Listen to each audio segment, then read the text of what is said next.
ایک مرتبہ حضرت موسیٰ علیہ السلام اللہ تعالیٰ سے ہم کلام ہونے جا رہے تھے تو ایک تنگ دست انسان انہیں روک لیا اور کہا کہ اے اللہ کے نبی، جب آپ وہاں جائیں تو میری بھی عرض داشت پیش کیجیے گا کہ میرے حصے کا جتنا رزق ہے وہ اللہ ایک بار ہی مجھے دے دے، تاکہ میں ایک دن ہی صحیح اپنے بیوی بچوں کے ساتھ پیٹ بھر کے کھا سکوں۔ آپ نے جا کر حسب وعدہ وہی عرض پیش کی۔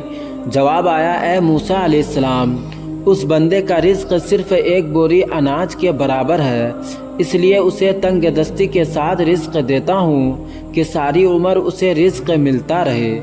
آپ نے واپسی پر یہی جواب اس سائل کو دے دیا۔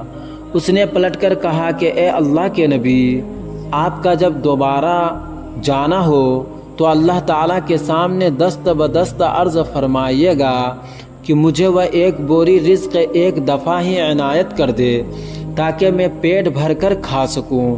آپ نے ایسا ہی کیا اور اگلی بار اللہ تعالیٰ کی جانب سے اس کا سارا رزق ایک بار ہی اسے مل گیا۔ پھر آپ کچھ عرصے کے بعد وہاں سے گزرے تو دیکھا کہ وہ شخص بہت اچھے حال میں تھا اور اس کے گھر کے آگے دیگیں چڑھی ہوئی تھی۔ آپ کو حیرت ہوئی۔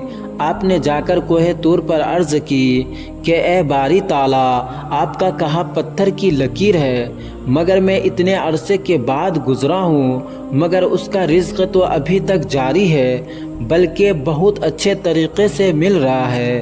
اللہ تعالیٰ نے فرمایا، اے موسیٰ، تم سچ کہتے ہو۔ مگر وہ شخص بہت ذہین نکلا۔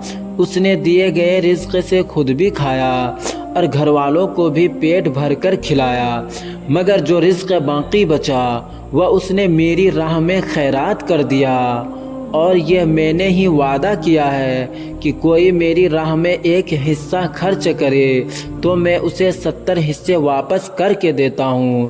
اس نے مجھ سے تجارت کر لی ہے، اے موسیٰ علیہ السلام، اور میں اپنے وعدے کے مطابق اسے مسلسل رزق لوٹا رہا ہوں۔